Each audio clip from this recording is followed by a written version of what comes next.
ऐसी बाणी बोलिए मन का आपा खोए, औरन को शीतल करे आप हो शीतल होए। गुड मॉर्निंग दोस्तों, मैं आनंद खंडेलवाल आप सभी का फिर से स्वागत करता हूं आज के इस छोटे से प्रसंग पर, जो कि प्रसंग इस प्रकार है। एक राज्य में एक बड़बोले को फांसी की सजा हो रही थी।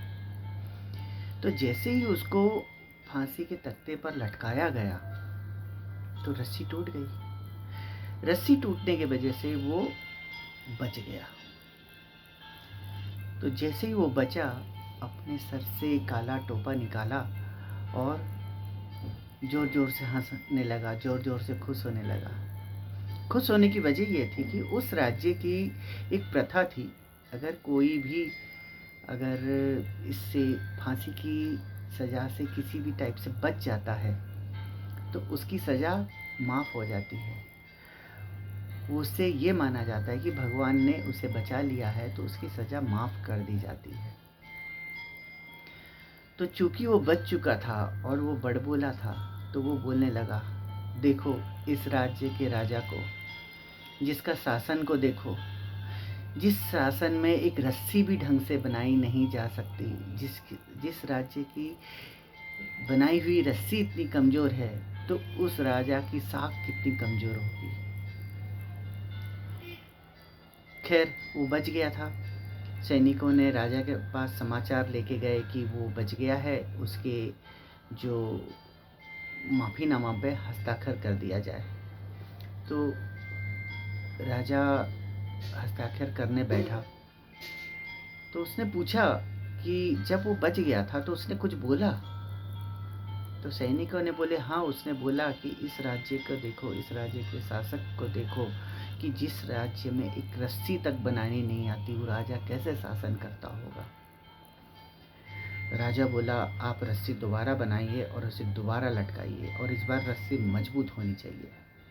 और इस बार रस्सी मजबूत थी और वो फांसी पे लटक के मर गया। तो दोस्तों, कहने का मतलब ये है कि वो अगर नहीं बोलता, वो अपना बड़बोलापन नहीं दिखाता, तो शायद उसे वो फांसी की सज़ा से बच जाता।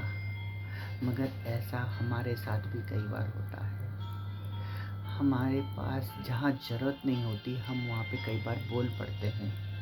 चुप रहने से बहुत सारे मसले आसान हो सकते थे, समाधान निकल सकता था, एक आत्म शांति का प्रस्ताव पारित हो सकता था। मगर हम बोल के हम उस वस्तु की कचरा करके रख देते हैं, उस विचार को एकदम बेकार साबित करके रख देते हैं, और नतीजन ये होता है कि हमारे संबंध खराब हो जाते हैं, हमारे रिश्ते बिगड़ जाते हैं। जैसे कि आपने देख रहे होंगे, भगवान ने हमको 2 कान दिए हैं और 1 मुंह दिया है, मगर होता क्या है, प्रकृति के नियम के अनुसार हमें 2 गुना सुनना चाहिए और 1 गुना बोलना चाहिए। मगर हम इसके उल्टा ही करते हैं। हम उल्टा ही करते हैं। हम क्या करते हैं, हम ज़्यादा बोलते हैं।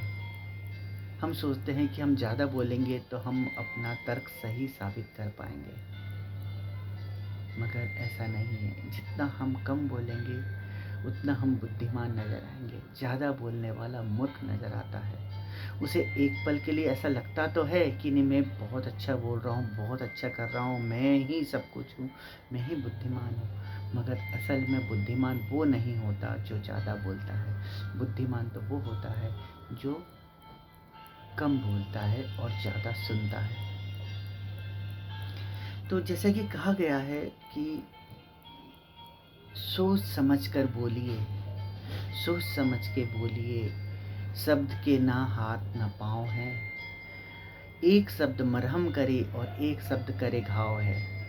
यानी एक शब्द जो है आपको मरहम करता है, आप में दवा लगाता है, आप में प्रेम का भावना क्रिएट करता है, और एक शब्द ऐसा होता है जो आपके दिल में घाव कर जाता है, आपके दिल में दर्द पैदा कर जाता है, जिसके वजह से हमारे नैतिक संबंध खराब होते चले जाते हैं। तो मेरे कहने का मतलब यह है,